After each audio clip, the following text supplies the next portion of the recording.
Now we are going to start last preparation of alkane, that is ethane, by Wood friction. Woods is the name of scientist. अब यहाँ पर एक पहले general reaction लिखते हैं.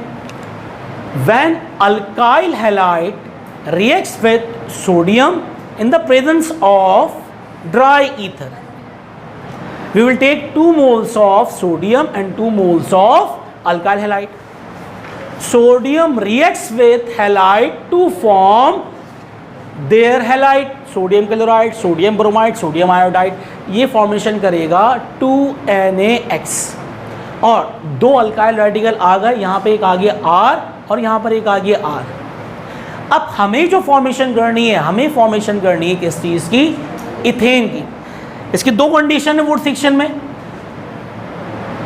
जो अल्काइल हैलाइड हम इस्तेमाल कर रहे हैं, ठीक है, इसमें जो अल्काइल रेडिकल होगा इसमें हाफ कार्बन एटम होने चाहिए रिक्वायर्ड अल्केन के लिए. जो रिक्वायर्ड अल्केन है हमें, अगर हमें C2 चाहिए, ठीक है, तो हम इसका हाफ इस्तेमाल करेंगे C1. और अगर C4 चाहिए, इसका हाफ इस्तेमाल करेंगे C2, इथाइल लेंगे यहाँ पर. और अगर हमें C6 चाहिए तो यहाँ इस्तेमाल करेंगे C3. इसका मतलब वो अल्काइल हैलाइड हम यहाँ पर लेंगे या वो रेडिकल लेंगे जिसका फॉर्मेशन करनी है हमें अल्केन की, उसका हाफ रेडिकल. अगर हमें इथेन की फॉर्मेशन करनी है, इथेन में 2 कार्बन है, यहाँ पर लेंगे C1. अगर हमें फॉर्मेशन करनी है C4 की तो इस अल्काइल रेडिकल में हाफ कार्बन एटम लेंगे C2. अगर फॉर्मेशन करनी है C8 की तो हाफ कार्बन लेंगे C4 ब्यूटाइल. अब एक चीज़ नजर आ रही है आपको, जो अल्केन बन रहा है वो क्या है? वो है एवन. इसका मतलब बाय यूजिंग वुड reaction only even alkane can be prepared.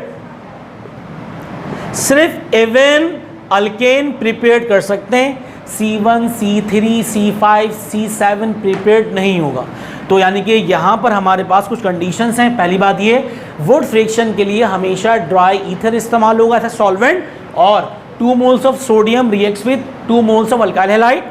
जो रिक्वायर्ड अल्केन है, जो भी रिक्वायर्ड अल्केन बनाना है हमें यहाँ पर, उसके हमेशा जो उसके लिए जो अल्काइल हैलाइड लेंगे ऐसा रॉ मटेरियल, उसमें number of carbon atom half होने चाहिए. अगर हमें फॉर्मेशन करनी है C2 की तो we will take methyl chloride. C4 की करनी है C2 लेंगे, इथाइल क्लोराइड. C6 करना है C3 लेंगे, C8 करना है C4 लेंगे. और यहाँ से जाहिर हो गया कि हम सिर्फ और सिर्फ एवन अल्केन बना सकते हैं, इससे ऑड अल्केन की फॉर्मेशन नहीं होगी. तो अब प्रिपेयर करते हैं इथेन. हम क्योंकि फॉर्मेशन कर रहे हैं किसकी? इथेन की, तो हम क्या लेंगे? Methyl chloride. तो यहाँ लेंगे हम लोग methyl chloride, CH3Cl reacts with 2 moles of sodium in the presence of dry ether as a solvent. तो यहाँ पर 2 moles होगा. Sodium reacts with chlorine to form 2 नसल NaCl. तो यहाँ पर 2NaCl की फॉर्मेशन हो गई. ये क्या बचा? मिथाइल. एक मिथाइल यहाँ पर, एक मिथाइल यहाँ पर. तो फॉर्मेशन किसकी हो गई? इथेन की. इसी तरीके से अगर हम लोग ब्यूटेन की फॉर्मेशन करना चाहें तो यहाँ पे लेंगे इथाइल क्लोराइड. जब इथाइल क्लोराइड लेंगे 2 इथाइल के मोल्स होंगे. इथाइल इथाइल क्या बन जाएगा यहाँ पर? ब्यूटेन. तो हमें फॉर्मेशन करनी थी इथेन की, तो हमने क्या लिया वहाँ पर? Methyl chloride. उम्मीद है कि वुड फ्रिक्शन और बाकी तमाम प्रिपरेशन आप लोगों को समझ में आ गई होंगी. If you have any query then please ask. Till then अपना ख्याल रखें. अल्लाह हाफ़िज़.